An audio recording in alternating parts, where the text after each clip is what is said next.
Silent Hill, the official novel. Written by Sadamu Yamashita. Translated by Emily, Lady Ducky, Fitch. Chapter 3. After Sybil had departed, Harry stood up from his bench. Sliding the handgun between his pants and belt, he turned and looked around the cafe. At several tables sat plates of half-eaten food and full cups of cold coffee. In the kitchen there was a cutting board strewn with freshly chopped lettuce and hamburger meat that had yet been formed in the patties. There wasn't anything broken, and there was no sign of vandalism. It was as if the employees had abandoned their work and the customers had abandoned their food in a hurry. If this place was deserted, just like the police station, then maybe the whole town really was empty.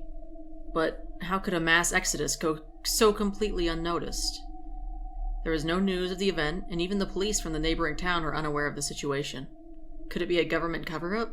Perhaps some sort of hazardous infection broke out, and everyone was removed from town, and no, if that had happened, the town itself would have been blocked off, and no one would have been allowed to leave. He also would have run into some sort of checkpoint on the highway on his way here. It was wildly unlikely that they were using one place in town to house thousands of people all at once, though. So if nobody left town, that meant every person living in Silent Hill had just vanished, like they were going about their business, when suddenly they were all sucked into a black hole. Harry grinned and began to chuckle at the thought. He certainly hadn't considered the possibility of supernatural happenings yet. This was all beginning to sound like a bad horror novel, but no matter how many times you read a book, it's completely different from real life. There's no way Harry could ever believe there was something paranormal behind all this. He wouldn't let himself, but now it was different. He had already seen with his own eyes a creature that defied any logical explanation. A creature that had very nearly killed him. If he didn't believe before, he would have to start believing now. Something colorful caught his eye, and he noticed a tourist brochure with a map of the town printed on it, sitting next to the register. It was being used as an ad, as there was a large red arrow pointing at the restaurant he was currently standing in. The building was facing Bachman Road, which stretched from north to south across the map. That was the road he'd been driving down just before the accident. It must be around here, then. Harry's finger traced a path from Bachman Road to where it intersected with Finney Street, and found an unmarked street that continued south. That was the alley where he had chased the girl through the fog. Harry knew it would be incredibly reckless to return to the spot where he was attacked, but he had to risk it. There had to be some sort of clue there, maybe a door he had overlooked. The girl had to be hiding around there somewhere. He folded the brochure and stuck it in his pocket. After a couple of moments of rest, Harry finally gathered up the resolve to leave the cafe. Just as his hand touched the doorknob, a harsh sound assaulted his ears. It was white noise crackling from a radio. Harry turned and saw a small pocket radio sitting on a table in the far corner of the restaurant. He walked back to the table and took a closer look. Someone had left the power switch on. Maybe one of the customers was listening to a baseball game at the time everyone disappeared. Until now, the volume had been too low for him to notice. Why had it suddenly grown louder? Sybil had said that her radio wasn't working because of the abnormal weather. For some reason, the radio's garbled hissing was making Harry incredibly uncomfortable. The noise was like nails scraping against a chalkboard. It made his skin prickle and his hair stand on end. As the static grew in intensity, it began to mingle with another odd noise, the sound of flapping wings coming from outside the cafe. Harry spun around to face the window and was met with the sight of an appalling creature hovering just outside. And like the monster that attacked him in the alley, this creature resembled a huge bat. Its leathery skin was a sickly mottled brown and stretched like canvas over its massive wings. It possessed vicious talons like a bird of prey. Harry could hear them scrape against the pavement as it came to rest on the sidewalk. He'd never seen or even heard of such a large winged animal existing in this area before. A biologist might have drooled over such an incredible discovery, but the mere sight of the creature was making Harry nauseous. Its parched skin made a terrible crackling noise as it folding its wings and settled at its perch. The features on what should have been its face and the structure of the body were so twisted, it looked like it had been run over by a car. The stench of death that hung over the monster was so strong that it seemed to seep through the window and fill the cafe with the foul odor. For a moment, Harry was so stunned he couldn't tear his eyes away from the repulsive sight, but he quickly scrambled to the floor and hid against the wall underneath the window. The bird-like monster was surveying the area with a fierce glint in its beady eyes. No doubt it was searching for prey. With its pickaxe-like beak, it looked like it could tear the flesh from bone in a matter of seconds. Anything or anyone who crossed its path would most certainly be remorselessly ripped to pieces and devoured. Feeling the monster's dangerous presence through the wall his back was pressed against, Harry held his breath like his life depended on it. Static continued to spill from the radio, now beginning to sound like mocking laughter. The noise cut through the silence, as if it was trying to alert the monster to Harry's presence. He wished desperately that he could turn it off, but he didn't dare move from his hiding place. The monster let out an ear-piercing screech that echoed through the empty streets, and the sound of fluttering wings came again. It sounded like it had left. After what seemed like an eternity, Harry chanced a quick peek out of the window, and saw with incredible relief it had indeed flown away. He turned his head to look at the radio. As the bird grew further away, the static lessened until the cafe was quiet once again. It took surprisingly little time to rebuild the confidence to leave the restaurant. During the nerve-wracking encounter with the bird monster, he had been gripped with paralyzing terror. For a moment, he was so shaken that he was tempted to heed Sybil's warning and barricade himself inside the cafe. However, the thought of his daughter meeting with such a creature spurred him into action. Harry suppressed his cowardly thoughts and forced himself to step outside. Silent Hill was still sealed beneath a blanket of fog. He strained his ears, but Harry couldn't hear anything through the frozen silence. A howl echoed through the distance. It sounded like the barking of a dog. It must be a pet, left behind by its owner. Harry felt bad for the poor thing, but he couldn't afford to stop and help. Cheryl was his top priority now. Once he found her, his only plan was to get as far away from the strange town as quickly as possible. He would have to leave the chained animals to suffer from hunger and thirst and hope that some kind soul arrives to help them before they grow too weak to survive. Harry hurried north up Bachman Road, then turned west onto Finney Street. Icy gusts of wind fought against him every step of the way, and the moist air was making his clothes damp and heavy. Each of his pounding footsteps were quickly swallowed by the white curtain of fog, and continued to echo through the stillness. Before long, he found himself staring down the same alley he visited before. He pushed on without hesitation, till he caught sight of the metal gate in the alley's furthest left corner. There was a small shape curled in front of the gate. Harry couldn't help but picture it as three-headed Cerberus guarding the entrance to hell. As the figure sluggishly rose to its feet, he could see that it was indeed a dog. It regarded him warily as he carefully approached. "Hey there, little guy. Were you the one making all that noise?"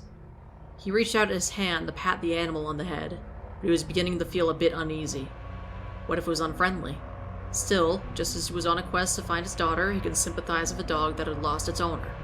Someone, somewhere, was probably worried sick that their precious pet was missing. As he moved closer, the fog that separated them faded, and the animal's true form was revealed. He'd made a decent enough guess when he called the thing a dog. It probably had been a dog at some point in its life, but what remained of it now was just barely enough to recognize it as a canine. Most all of its hair had fallen out, and pinkish, burn-like splotches of diseased flesh covered its entire body. The creature was so emaciated, it seemed like little more than dry skin wrapped over the skeletal frame of a dog. On top of all that, it was clearly suffering from rabies as well.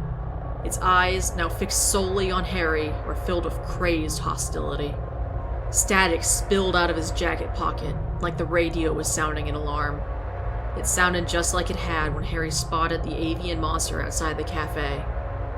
Maybe this radio can pick up something that humans can't, like some kind of electromagnetic wave.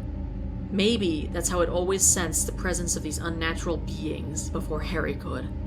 That was his theory, anyway. The monster's lips curled into a snarl, revealing its yellowed fangs. It let out a deep, murderous growl that filled the air with the stench of its rotten breath. A stench so strong it nearly made Harry Stay back! Harry fought to keep his voice level as he took a slow step backwards. It's okay, boy. Just run along now. The moment he reached down to retrieve the pistol from his belt, the dog shot forward like a missile, giving him only a second to react. He heard a sharp crack as the shot he fired bounced off the pavement inches away from his target. The rabid dog lunged at the outstretched arm holding the gun, looking to take a chunk of Harry's flesh into its disease-ridden jaws. Harry withdrew his arm just fast enough that the teeth met the sleeve of his jacket instead. "Let go!" The more Harry struggled to twist his arm free of the dog's jaws, the more fiercely it sunk its teeth into his sleeve. He hoped the fabric would tear off, but his durable name-brand jacket held up against the assault. Harry swung his leg back and kicked his attacker as hard as he could. The dog let out a shriek of pain as the tip of his shoe sunk into its soft underbelly. It released its grip and tumbled onto the pavement. That injured cry hit Harry straight through the heart. He couldn't stand to see animals being abused like this. However, the usually gentle-natured man was still human, his actions now governed by self-preservation and fear. He quickly aimed his weapon and fired. Once, twice, 3 times. He carelessly pulled the trigger again and again, screaming insults for each shot. He fired until the 15-round magazine was completely empty. The dog lay twitching in a spreading pool of blood. Still breathing heavily, Harry slowly returned to his senses. He had to use all his energy just to force his muscles to move his stiff body. However, his intense relief withered in an instant, as he heard growls from the trembling figure on the road. The dog he believed to be dead began to struggle feebly back to its feet. Despite its near-fatal injuries, it seemed to be rapidly recovering its strength. Harry aimed at the creature again, only to be reminded that he had foolishly wasted all of his ammo. Struck with a sudden burst of inspiration, he lifted his foot and brought it down with all the force he could muster on the creature's frail body. Ignoring the sickening, squishing sensation he felt beneath his shoe, he stomped again and again until the dog lay still. Harry slumped to the ground, weak with exhaustion and the horror of what he had just done. Its skull was shattered and its body reduced to a bloody, flattened carcass. It was the same as the mangled dog he'd seen on the other side of the gates. Although his question had been answered, it brought Harry no comfort. If someone else had encountered another mad dog roaming the streets, the possibility existed that even more were lurking around now. Whatever was going on in Silent Hill had to be pretty serious if it could turn someone's pet into the ferocious beast. Sybil wasn't kidding when she said it was dangerous. As he went through the gate and walked down the alley, Harry meticulously checked for any gap big enough for a child to squeeze through. He found nothing. There was one iron back door with 2 small ventilation windows, but it was locked tight. He couldn't get it to budge, no matter how hard he tried. The windows were so far out of reach that Harry couldn't even touch them, let alone a small girl. He gave up on the door and continued onwards. His fruitless search came to a halt when he reached the alley's dead end. The gruesome crucified corpse was there, waiting for him.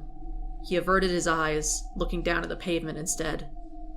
He noticed pieces of paper scattered across the ground. He didn't remember seeing these here before. He reached down and picked one up.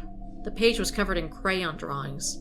There was a picture of Snoopy, a bride standing in a church, a balloon, and a dove flying in the sky, a garden full of flowers. They all seemed incredibly familiar. He spotted the green cardboard cover lying nearby. There was a person's face scribbled on it. Harry's face. These torn pages were all from Cheryl's sketchbook. Ever since he'd given it to her as a present on her 5th birthday, she'd carried it everywhere. Not only did she love to draw, but it was her favorite way to entertain herself when her father was too busy to play. By the time she'd turned 7, she'd managed to fill nearly half the pages. "I hope you're not planning to make a career out of this," Harry teased. "I don't think I want to be an artist. I'd rather work outside than be cooped up inside all day." Cheryl's response stung a bit. He knew it was aimed directly at him. "Well, artists don't have to stay in a studio all day. You could go out and do landscape sketches." "Being a truck driver would be neat." "Truck driver? That's a boy's job, you know."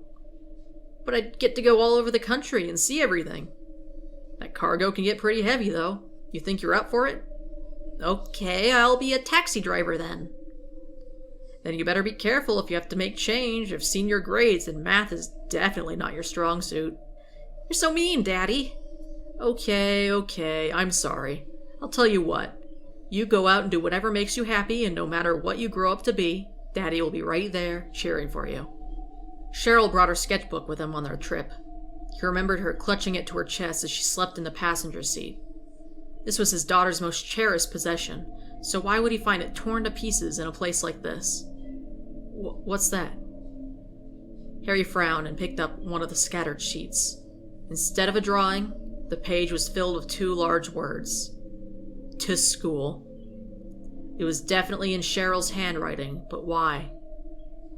He pulled out the tourist brochure and flipped to the map.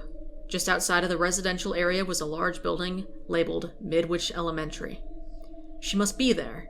Harry was absolutely convinced. Cheryl left this message behind for him. He had the sudden terrifying vision of his daughter being grabbed by a stranger and screaming for Daddy to come save her. That, combined with the knowledge of all the hideous crimes in his mind, was enough to make him feel lightheaded. Spurred on by impatience and rage strong enough to make him forget his aching feet and burning lungs, Harry sprinted with all the speed he could muster towards his new destination.